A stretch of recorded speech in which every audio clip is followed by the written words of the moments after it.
I need help badly. I'm not sure where else to turn, so I'll post this here. Does anyone at all know a man named Ernest Treverson? Blonde hair, green eyes, above average height, big on jogging. I can't find him anywhere. It's because of that thing, that abomination. I suppose some background is necessary. Ernest and I went way back from meeting in 8th grade, and since then we pretty much did everything together. We were like magnets sticking together. Now, I will say that he was always health conscious. I was anything but. He'd be having a protein shake a day, and the only protein I'd be getting would be from a Big Mac and a large combo. The topic of my weight would be brought up a lot by both family and friends, much to my annoyance. I was in denial, which resulted in me being morbidly obese up until about 2 years ago. Ernest and I kept in touch after graduation. He continued his passion for fitness and became a motivational instructor. Meanwhile, I didn't have money for college, so I ended up taking different office jobs. Anything where I could sit on my ass all day. This, of course, didn't help my weight problem. It was getting worse, and a visit to my doctor gave me a serious reality check. Extreme cholesterol, and on the verge of becoming diabetic. It would honestly give anyone a serious fright. Not to mention the heartburn I would occasionally experience around that time. In fact, he said I was lucky I hadn't experienced a heart attack at that point. I was scheduled with a nutritionist who informed me if I wanted this reversed, I would need a serious life change. The issue is, I've never been good at committing to something like that. I'd try crash diets plenty of times and only failed them just after mere months of trying. Oh, that night after my nutrition appointment, I did a lot of introspection, going over each time I tried and failed to change my habits. I already knew where I was going wrong. The main issue was that, as unhealthy as my lifestyle was, it was comfortable. Exercise and healthy eating require dedication. Why do all of that when you can get a Baconator from Wendy's? Convenient and satisfying, with the only drawback of clogging your arteries like wet cement through a garden hose. The more I thought about things, the more I began to realize the reason I kept failing was that I would always rely on willpower alone. What I required was outside help, and therefore I turned to Ernest. We both didn't work weekends, so I gave him a call. Travis, how's it going? Can you help me with something? Sure, what? I explained everything to him, and his response almost made it seem as if he'd been expecting this from me for a while. I can help you, no problem, but if you ain't willing to make it a permanent change, then there's no point. Even though his words stung, I knew he was right. How do I do it? I asked. It's so hard for me. Well, why don't you come over tomorrow and we'll see if we can figure something out. Be there early and bring your jogging clothes. Another way that we were different was that he was a morning person who'd be up an hour prior to the crack of dawn. Meanwhile, if work wasn't a factor, I'd be awake bright and early at 2 in the afternoon. I drove to his place and parked in his driveway. He must have already heard my car's engine because he came out to greet me. Why does it have to be so early, man? You'll be doing more than that if you're serious about turning this thing around. We went inside and talked for a bit on his couch, and I told him how hard it was for me to resist temptation. Have you considered your issue might be you're trying too much at once? What do you mean? Okay, you said that you always try to only eat healthy with your diet, right? Yeah. And that you only tried eating healthily. What about it? What if instead you use certain foods as an incentive? That piqued my interest, so I asked him to elaborate. In short, instead of quitting the food you like altogether, try the healthy alternatives like I mentioned and give yourself a cheat day. Cheat day? Where you treat yourself to whatever foods you want for the day. That might work. Is it a once a week thing? How often did you say your diets last for again? Only a few months. 4 at the most. Well, then try once a month cheat day. I thought about it and it made sense. If I was able to go months at a time without junk food, in theory, what Ernest was proposing made sense. Now, you'll slip up sometimes, he continued. Don't worry about that. It happens. Besides, once you get into shape, you'll be able to afford a few extra treats outside of your cheat day. Just don't overdo it. Anyway, are you ready to get started? As ready as I'll ever be, I guess. Ernest told me to pick an exercise to help with my weight loss, and I chose jogging because it seemed like the easiest. That didn't mean it wasn't difficult. Over the next few months, I was subject to 2-hour-long runs, and my feet would be screaming at me by the end of them. My diet also changed drastically, and it actually wasn't as bad as I thought it would be. Ernest gave me some of his recipes, including a pretty good protein shake. Turns out that no matter what you put in, if you add chocolate, that's all you'll taste. Even though I didn't find turkey burgers as good as beef, the way he had me prepare them was undeniably tasty. I should mention my 2-hour runs were spaced out, once in the morning and the other after work, and 2 hours straight on my days off. I wanted to quit plenty of times, and I would have if not for Ernest. He kept pushing me, and while I did get irritated with him, he remained patient. I apologized to him and he laughed it off, saying he's dealt with much worse. Eventually, my hard work paid off and my pounds slowly shed. It felt great, especially in contrast to how I was originally. I was proud of myself, and so was he. In fact, when I hit my goal, he treated me to pizza at a local spot we went to often back when we were in school.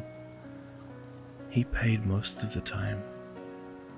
I didn't want to get too off topic, but I didn't have the best home life growing up, so I would spend a lot of time at his place. Eating at the place really took me back. Even after my weight loss, he and I would still jog together. We would talk, which would help time fly by. By then, he had gotten a girlfriend named Christy, which meant he and I weren't hanging out as much. That's to be expected, though. However, about 2 weeks ago, something happened during one of our jogs. Looking back, something about that night felt off. In retrospect, we should have recognized that as a warning sign. We met at the usual trail and found that we were the only ones there. Looks like it's gonna be a quiet night, Ernest commented as we were stretching. Fine by me, I replied. I hate having to deal with cyclists. We hit the trail and made conversation as usual. So, how's work? He asked me. Pretty good. I switched jobs. Really? Yeah, it's weird. It's hard for me to sit still for long now. I wanted something where I was moving around a bit more. What did you switch to? Security at a natural history museum. Oh, cool. Thanks.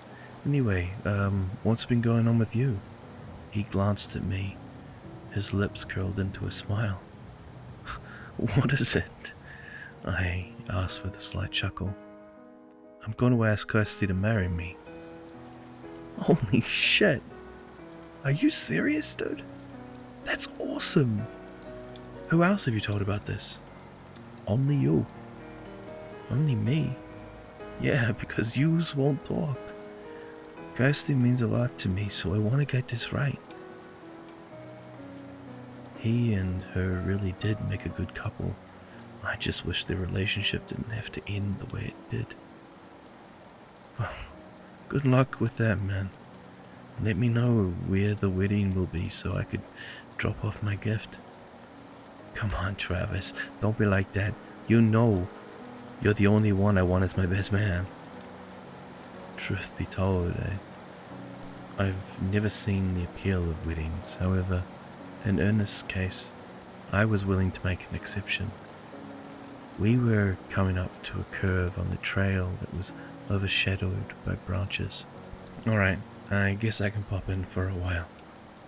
Hell yeah, that's the spirit. I knew I could count on you. No problem. I stopped. And so did he. Travis, what's wrong? I pointed and he squinted. Then he grew concerned as well. There was a long-haired woman sitting on the trail. She was in a crouching position, and from what I could see, she had her arms wrapped around her knees. Do you think she's an addict? I whispered, not wanting to alert her. Could be, Ernest replied. She must be freezing. The woman was only wearing a gown, similar to those you would find in hospitals. Maybe she got out of the facility or something?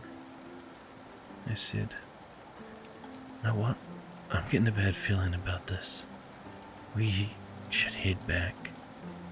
What if she needs help? Then we'll call someone. Like who? The cops? Come on, you know how they treat these kinds of people. Besides, what can she really do against the two of us? I couldn't deny his point. Still, I wasn't able to shake off the sense that something wasn't right.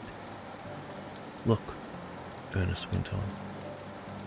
We'll see if she has a medical band and if it has a number we can call. If not, we'll turn around and leave. Sound good? I guess. We approached the woman. Ernest was in front of me, whilst I was slightly behind him. Excuse me, he called out. Do you need some help? She shifted slightly but didn't respond. Up close, we could now see her skin was eerily pale. I wondered how long she'd been out there before we found her. Ernest stepped closer and I watched closely. What happened next did so in slow motion. He reached for her. That's when she acted. She looked up from the trail. Her face made my breath stop. It wasn't ugly. It was wrong. I don't know how else to explain it other than it was as if she never meant to be there. I wanted to shout at Ernest to get away from her.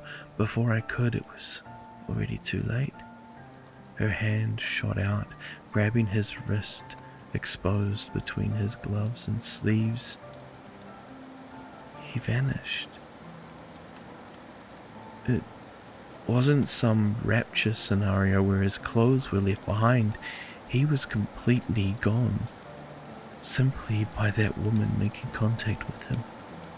She stood up fast, and I could now see that her arms were incredibly long. They had multiple joints, giving them a crooked appearance. She used the nearby branch for support. It vanished too. What was unsettling is that there wasn't even an imprint or indication a tree was ever there. I backed up slowly, and I swear she smiled at me. I didn't waste another second. I bolted. She was fast, and in the back of my mind I was questioning how she was able to keep up without shoes on. Then again, there's no way she could have been human. I'm so grateful for Ernest whipping me into shape, because that saved my ass. I didn't dare glare back. However, every so often I would feel the breeze on the back of my neck when she tried swiping at me. I pushed myself harder than I ever have in my life. Up ahead was the parking lot. To my confusion, Ernest's car wasn't there anymore. But I didn't have time to think about that. I hit unlock on my keys and yanked the door open, slamming it closed and locking it when I was inside. As soon as I was in, I jumped as the woman's hand slammed against my window. She began pounding it in enraged frenzy, and a crack was quickly forming. Shakily, I jammed my keys into the ignition and turned it. The engine roared to life, and I reversed it, speeding the fuck out of there, with her still giving chase. I glanced in my rearview mirror. She was standing at the edge of the parking lot, screaming her head off. The sound was deafening, and it made my windows rattle. When I got home, I immediately reported Ernest missing. Then I called Christy. Her reply has left me shaken to my core. "Who's Ernest?" My veins turned my blood to ice. "What the hell do you mean?" I shouted. "Travis, calm down." "Ernest, you know, the guy who has been your boyfriend for years?" "I'm sorry, I don't know what you're talking about. Look, I don't know if you're on drugs or something, but you should get help." She hung up, leaving me dumbfounded. Was this a joke? I couldn't imagine her pulling a prank this cruel. I tried his parents next, and got a similar result. I even tried his sister Anne and some of her other friends. They all thought that I had lost it. The police contacted me, and I was told not to waste their time by giving fake reports. I couldn't believe it. Nobody else believed Ernest ever existed. I've tried convincing people to no avail. Whatever scenario they met him in has been wiped completely from their memories. I even asked how I met them, since sometimes Ernest introduced me to people and they'll describe the correct places only, without Ernest there and with someone else introducing me aside from him. None of this makes any sense. Anne insists it was her I spent most of the time with when we were younger. Both of them were less than a year apart. I don't get what's going on. There's no way all my memories could be wrong. I may have a lot of flaws, but forgetfulness isn't one of them. I know there was an Ernest Treverson who was my best friend. I know we grew up together, and I know he's the only reason I'm still here to type this. I know all of this, and I'm not crazy, because I still have a gift that he brought me. It's a Fitbit, and he ordered it online, and no one else can confirm that they brought it for me. I even checked through my order history on every account I have, which means I couldn't have been the one to buy it. Too bad that won't be enough to convince people. At the very least, it's given me some peace of mind. I'm not sure why I'm the only one who remembers him. Maybe it has something to do with the fact that I was the last person to see him before he disappeared. What was that woman? And where did she come from? What is she? I've been trying to figure that out for weeks now, and I have come up with nothing. It's as if she made it so Ernest never existed in the first place. How many others has she done this to? When someone dies or goes missing, there's usually something they leave behind, even blood or a butchered corpse. They're normally signs that a thinking, feeling person with a family and friends once lived. No matter how gruesome, they were signs a person was once here. Ernest doesn't even get that. I'm so angry about all of this. I want to confront that woman again. I want to make her pay for what she did and demand she brings him back. But I know I would only end up meeting the same fate in all likelihood. Still, if you know anything that might help me bring him back, please share it. That woman didn't kill him. She made it so that he was never here to begin with. And to me, that is a very scary thing. Well, hello everyone. Grim here.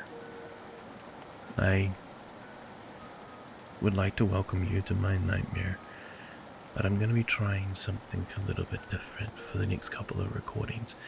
One is already pre-recorded, so ignore it for that one. Instead of having an intro where I explain the name of the story, I'm going to put it at the end so you can get straight into the action, and then you'll be able to hear more details about the story at the end, such as the author and the title. You'll also be able to find all of that in the description, so please, if you don't like this new format, let me know. I'm just trying something a little bit new. So, let's get these parts started. This is an incredibly amazing story written by the user RoseBlack2222. The title of the story is Erased. Please show some love. Check out Rose Black on Reddit and in the links that I put below in the description. Now, as always, the one thing that will remain the same at all of my narrations is my wish for you to be safe wherever you are, and my hope that you have a good day and or night. So, I'll leave that with you, and this is Grim, and I'm signing off.